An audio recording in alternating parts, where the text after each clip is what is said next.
Okay, welcome back to another one of my 4x4 trails videos. This time we're in Gila National Forest. We're taking US Forest Service Road number 226. It's got a trail rating of a 4 out of 10. We're going to be starting off in the ghost town of Chloride, New Mexico, and we're going to be checking out the town before we start our run.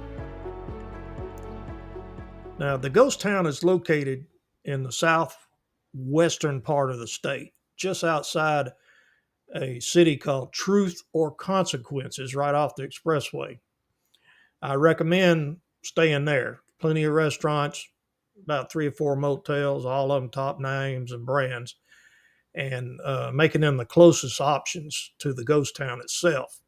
Now, if you're camping, the ghost town itself has a small campground behind its museum, complete with hookups and everything that you need. The 4x4 road that we're going to be heading down in the national forest is just west of the old ghost town. It's a Forest Service road. It isn't maintained for public use. Now, we're planning to visit some historical pictographs of ancient origin, and they're probably over 1,000 years old. And I'm going to be taking a few pictures of them. The the town itself started as a boom town during a silver rush, and when silver had been found, and it was mixed and embedded in the mineral chloride. And the town went through several early names, even being called after the man who first discovered the silver in the first place, but eventually ended up with the name Chloride. And and the town still has its hanging tree on Main Street, even though it's never been used to this day so far.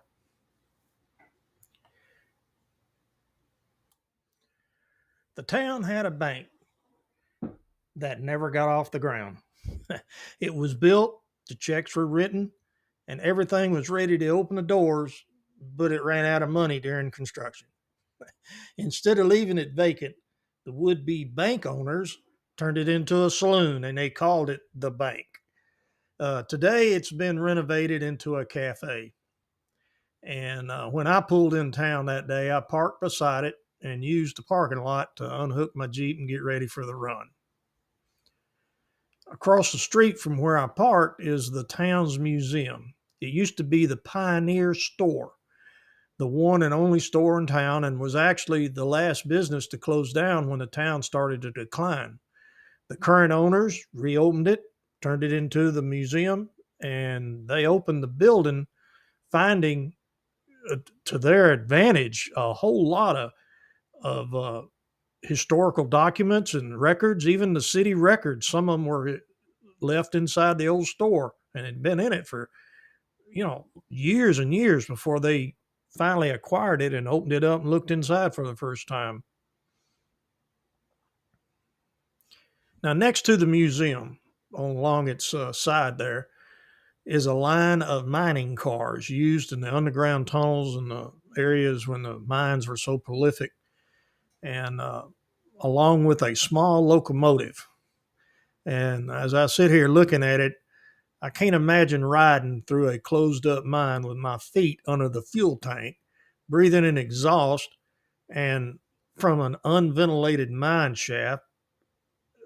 I can only imagine how tough that was to have been doing that to make a living. The little city park offers a museum with picnic tables, restrooms, and a reconstructed log cabin. A few of the fascinating artifacts that they've been able to accumulate, along with a lot of hand tools and things like that, is including a fully intact Caterpillar bulldozer, complete, even with fuel lines and carburetors. All the components are there. The only thing I couldn't find was the hand crank to crank it, even though it's way long functional since it's been cranked. But it's one of the few remaining in such complete condition here and around in America. Now, behind the bulldozer is a restored log cabin. It's now a museum, And it's, again, just like the museum, it's filled with all kinds of artifacts from a stove to the fireplace to it's just definitely worth a visit. I've got plenty more to share about the town, and it's got some unique history. A couple more things I need to tell you, but let's get cranked up. I'll fill you in on the way as we head on down the trails. As I mentioned earlier, the road is rated a 4 out of 10, but I found it a bit easier than that. Maybe it earned a rating because where the creek were to be higher, it would be several water crossings and might become a problem. Other than that, it's an excellent run. I got off to a slow start in the afternoon, but we're now heading down, check out the pictographs, and maybe get some pictures of them.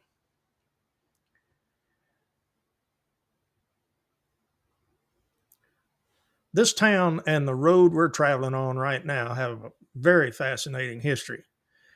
It all began with a man named Harry Pye. He's an Englishman, and he came to America as a young man, and he ended up enlisted in the U.S. Army and stationed out in the Arizona Territory. Now, when he mustered out, he was then contracted by the Army to haul freight to the Warm Springs Indian Reservation. And his hauling consisted of a pack train of mules. There wasn't any wagons involved. And at one point, which ties into this city's history, right here in this valley, right where we're riding along right now, he had hid from a band of Indians that he knew was nearby. And he, while he was in hiding per se along the creek, he noticed floats. Now, these are rocks that are pushed down the creek during floods, and they call them floats because they're coming from somewhere up the creek. And they were ore, and he took an interest to them and realized he thinks that there was silver in them. And he packed them up, kept them with him, and he ended up actually get them tested. And it turned out it was contained silver in a chloride base of the mineral. And he kept his discovery to himself. And literally, he kept working for the Army as a mule skinner for a couple more years. And in 1879, after his contract had ended, he conjured two guys to come with him. And they came up here and they built the first structure in the town. It's a cabin that still stands today, and it's behind the museum. It's known as the Pie Cabin. It's the original building, and it marked the beginning of this whole town. And it sat empty for about 50 years before being refurbished into a modern 2-bedroom vacation rental that you can stay in anytime you want to. After the three men had built the cabin, they located the seam of ore at its origin and where it was coming out of the mountain alongside and near the creek bed. And believe it or not, it was very close to town, just a few hundred feet from the cabin up the road that we just passed on when we got started on this run before you cross into the actual national forest. Unfortunately, their luck turned. And while they were digging their first mine shaft, and they were about 10 feet into the cliffside, it's well documented that Apache Chief Victoria and his hunting party found them. Chaos erupted, and Pye's handgun jammed, and he was killed. The other two men managed to escape, holding off the Indians until dark. They fled down the valley and came out and made it to a town at that time was called Georgetown. It doesn't exist at all in any form right now, but they made it to it, and it's only a few miles away from where we're at now. And after they told the problem and what happened and why they were running, uh, word got out and it spread pretty quick all about the silver and the Indian raid and Pye's death. The news of their discovery, along with the returning men, brought a swarm of prospectors. The little Colorado town turned into a tent city almost overnight. And the town was originally named Pye after the gentleman who lost his life ended up creating the town. And there was tons of ore successfully mined out of these pits and all up and down this valley we're riding in right now.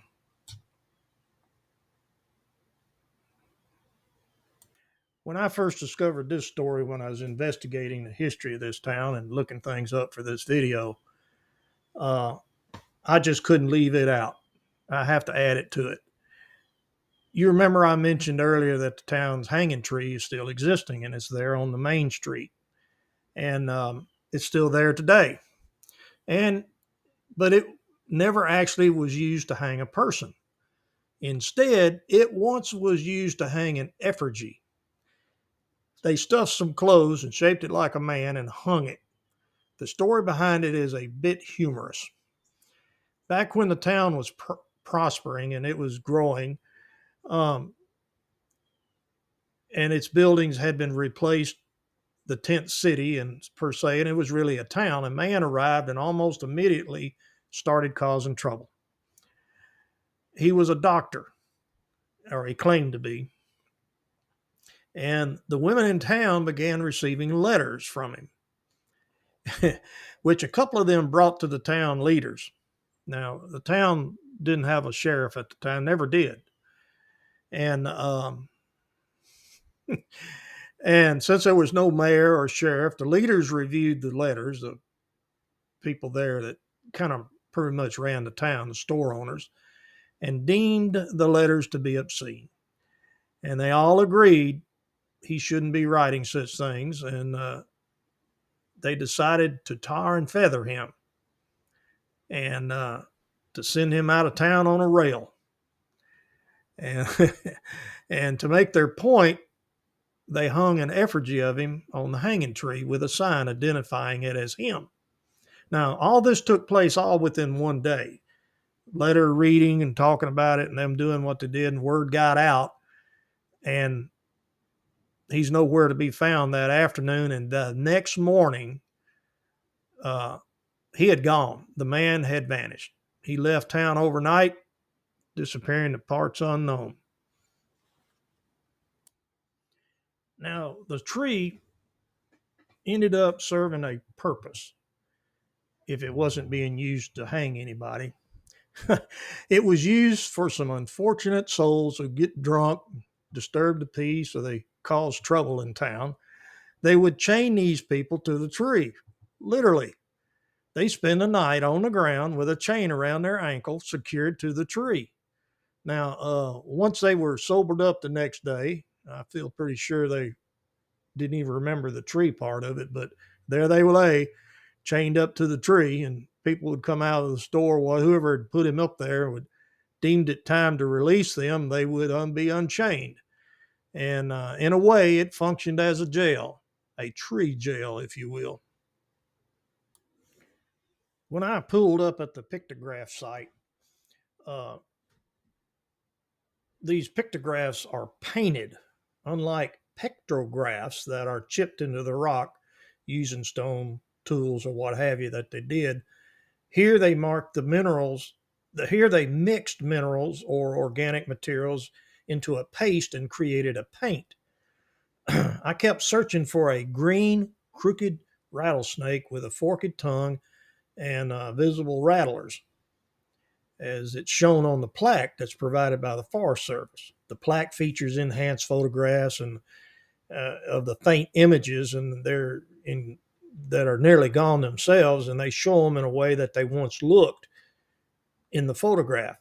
And anyway, after going back and forth a few times, I'd look at the plaque and I go back to the wall, and I just almost didn't find him.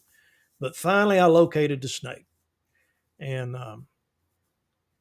But what struck me the most about this place was the smoke stained ceiling of the cavern. Now, it's not quite a cave, it's just an indent and just a setback in the rock a little bit there, and it's right beside the artwork. But it hit me for thousands of years. Literally, people have lived here, generations, and come and gone. And untold number of people have used this as a shelter, stay out of the weather, cook over a fire, had to survive by means anything necessary, hunting and enduring hardships, pain. Imagine getting sick with something that we just go to the doctor and get a shot and get it cured that you would end up dying with. And it's just a hard life. I can't imagine our beginnings as people at what we went through. Well, it just seems like Murphy's Law applies to me in my Jeep all the time.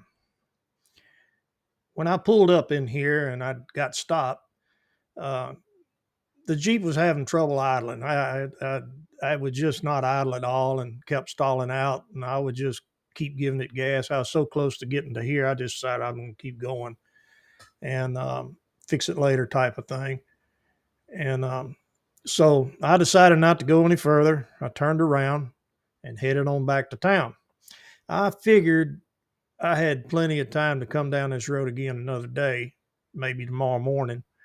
And just by keeping my foot on the gas and sure it stayed running, I made it back to town and parked beside the cafe near my truck in a box full of tools. I popped the hood, and out of the corner of my eye, I noticed some locals easing around the front of the bank building and looking at me. And a couple of them even came up beside my truck looking over my shoulder as I worked. All I had to do was adjust the jets a bit for the altitude and the fuel mixture. And as soon as I was back on the road with doing that and got it cranked again, uh, I shut the hood and I looked across the street at the little city park. And I saw what looked like the whole town had gathered there. I took it on myself. I crossed the street and joined them for supper. The little picnic table there, I heated up some of the gas station food that I had picked up earlier that morning, and I'd packed a sandwich or two myself. But the town folks just didn't stick around and talk they just weren't very talkative. They weren't even trying to talk to me, but they kept an eye on me though. They didn't let me out of their sight. And as it turned out, the day ended and it was a good trip overall. Thank you very much for having watched this video.